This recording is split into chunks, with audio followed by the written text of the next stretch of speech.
You're mentioning somebody that was extremely controversial. A lot of people didn't like that gentleman that you're talking about.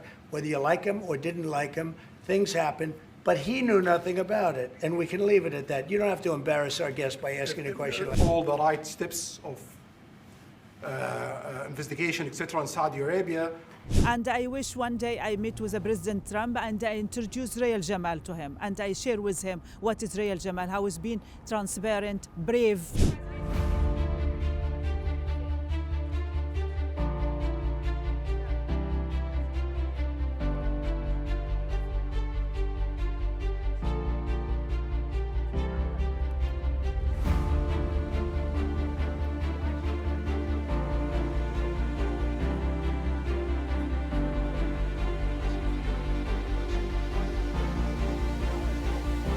US President Donald Trump has once again defended Saudi Crown Prince Mohammed bin Salman, saying he was not aware of the 2018 killing of journalist Jamal Khashoggi, a stance that contradicts the findings of US intelligence.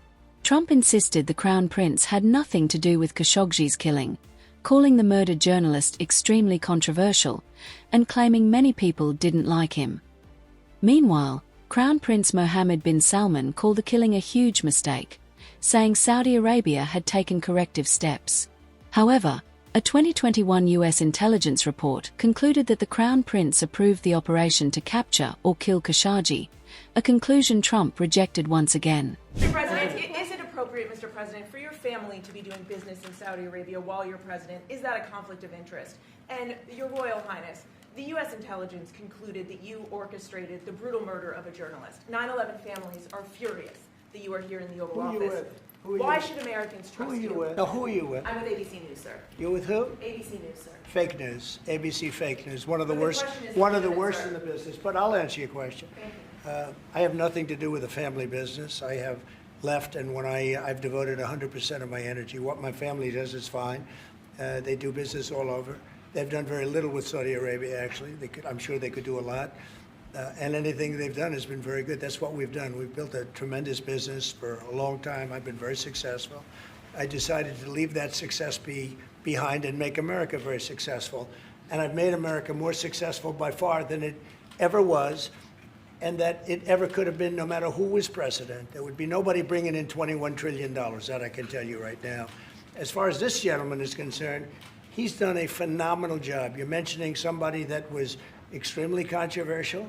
A lot of people didn't like that gentleman that you're talking about. Whether you like him or didn't like him, things happen. But he knew nothing about it, and we can leave it at that. You don't have to embarrass our guest by asking a question like that. Okay, just you ask, Mr. President, please, if you allow me to answer. You know, I feel painful about, the families of 9/11 in America, but, we have to focus on reality. Reality based on CIA documents and based on a lot of documents that Osama bin Laden, he used Saudi people in that event for one main purpose, is to destroy this relation, to destroy the American-Saudi relation. That's the purpose of 9/11. So whoever buy in that means they are helping Osama bin Laden's purpose of destroying this relation. He knows that strong relation between America and Saudi Arabia, it's bad for extremism, it's bad for terrorism.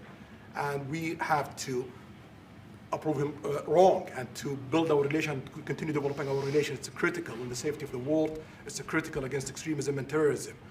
About the journalists, it's really painful to hear, anyone that been losing his life for, no real purpose or not in a legal way. And it's been painful for us in Saudi Arabia. We've did all the right steps of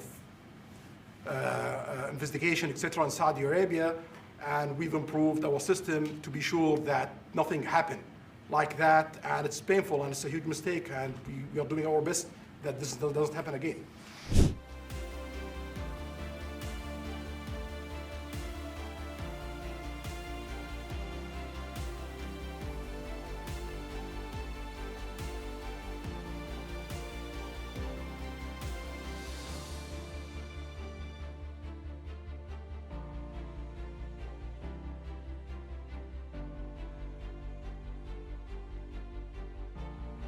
But Khashoggi's widow, Hanan Elatr Khashoggi, has sharply criticized Trump's comments.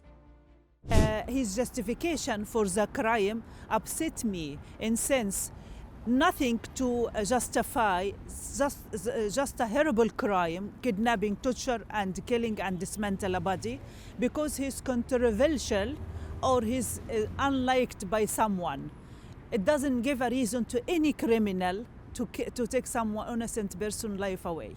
We did send him a human letter before. What was the response?